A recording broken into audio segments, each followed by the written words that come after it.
So what we've got to do is make that change in those standards. That's where the shifts happen. It doesn't happen any other place. And I'll give you a very simple example. If you want to know the difference in people's lives, it all comes down to what are the things that are musts for you versus shoulds. So let me tell you this. We said to have an extraordinary life, you got to have an extraordinary psychology, right? Extraordinary psychology means you got to live in an extraordinary state. To be in an extraordinary state, you got to condition your nervous system, your body, your physiology and focus to be at their best. Do you agree with this? Yes or no? Then to do that, though, you can do that. Why doesn't everybody? Not because you can't. We all have the ability. It's because of our standards. I remember a time early in my career, I was about 24, and I went to do a seminar in Boston. And in those days, a big seminar for me was like 125 people. It was a 3-day seminar, and we worked around the clock, and people made such extraordinary changes in their life. And at the end of it, I was feeling so fulfilled. I was thinking, my God, I'm 24, maybe 25 at the time, and I am so happy because I have found my mission in life. I'm doing what I love. It's making a difference in people's lives. This is extraordinary. So we finished about midnight on the Sunday night. And around midnight, I'm still wound up, so I don't feel like going to bed. So I decided, okay, let me take a walk here, and I decided to go through Copley Square. If you've been through Copley Square, it's a pretty neat place. Because in Copley Square, you can look up and you can see buildings that were here before we were known as the United States, and beside them you see skyscrapers that are new. It's a pretty cool place. So I'm walking around midnight on Sunday night. There's nobody in Copley Square midnight on Sunday night. And I'm walking along, and I see this guy in the distance, and he's kind of stumbling back and forth between the gutter and the sidewalk. He's got a long trench coat on, his head's down like this. He's holding a brown bag, and I can start to smell him even before I get there, and I'm thinking, this guy's obviously drunk. And as I started to get closer, I thought, I bet he's going to beg me for some money. And sure enough, whatever you focus on life tends to happen, doesn't it? So sure enough, he gets real close to me, and I thought all of a sudden he wasn't going to do it, and all of a sudden he popped his head up. It was really weird. He went, "Mister!" He had this really bizarre looking sounding voice. He went, "Mister, could you loan me a quarter?" And I thought, do I want to reward this behavior? And then I thought, I don't want him to suffer. Do you have this dilemma sometimes? Like, I'm not here to judge. So years ago, I finally decided I always just give. Even if the person's pulling a scam, that's for them to deal with. If I have the ability, then I give. And so I thought, could I teach him something? So I asked him a question back. I said, is that all you want is a quarter? So he goes, yeah, just 1 quarter. 1 quarter changed my whole life. 1 quarter. I said, really? He said, yeah, 1 quarter. So I reached in my pocket, and I pulled out my money clip. And in those days, I was very young, just starting to succeed. And my original mentor was a man named Jim Rohn. I don't know, how many have heard of Jim Rohn? Anybody? Yeah, he's a great guy.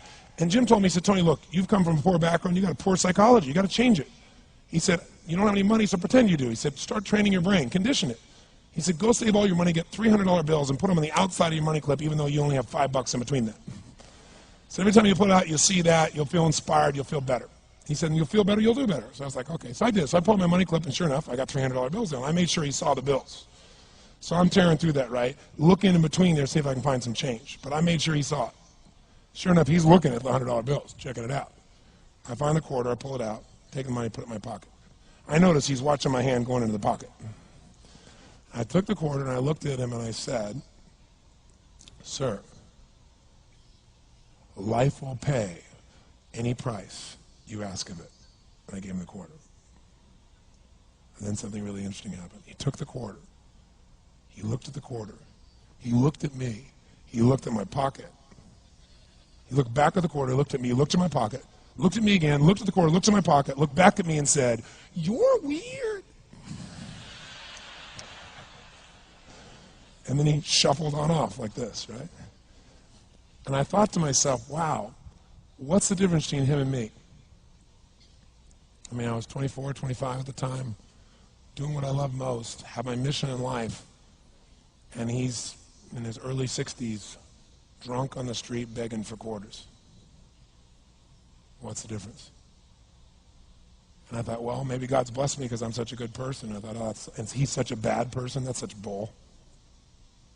And I thought, wow, maybe the answer to that question is what I just told him.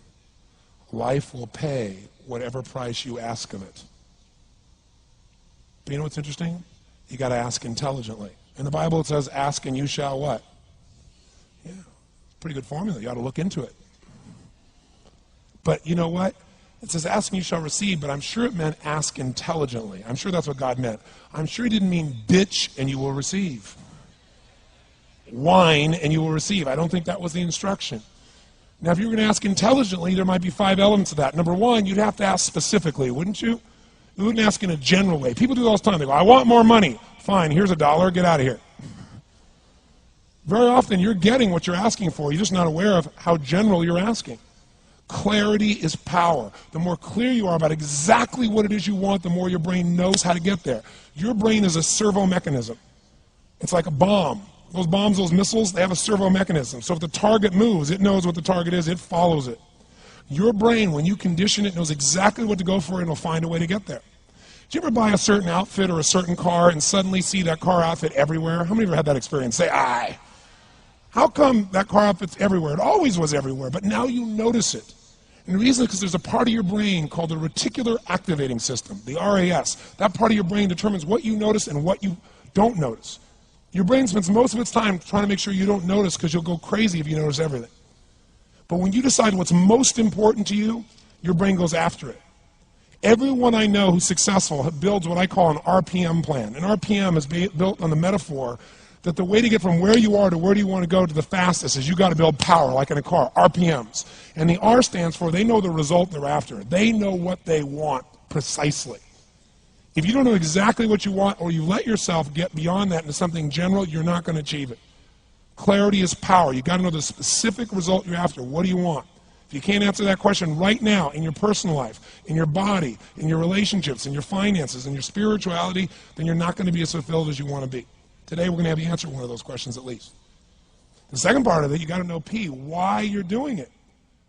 Because you know what? You may get a big goal. As soon as I want to make $1 billion. I want to bring peace to the earth. Why? Because as soon as you come up with a goal, all the obstacles show up. Unless you've got enough emotional drive to break through that, you're never going to discover what it really takes. So you got to get yourself past that. And the way to get past that is have enough reasons. Reasons come first, answers come second. This man did not know what he wanted. He did not have enough reasons. To ask intelligently, you got to ask specifically. To ask intelligently, you got to know why you want it, have enough drive to make it happen, enough juice to make it happen. If you don't have enough reasons, you will not make it happen. And the M is, what is your massive action plan? What is going to get you to actually fall through? Because the first plan's not going to work and the second plan's going to work, so you better have enough plans that if the first two don't work, you still got something else. Otherwise, you're going to be having excuses why it didn't work. So asking intelligently requires that. So if we're going to be extraordinary in our results, we've got to be in an extraordinary state. We've got to know what we want and we've got to go use it.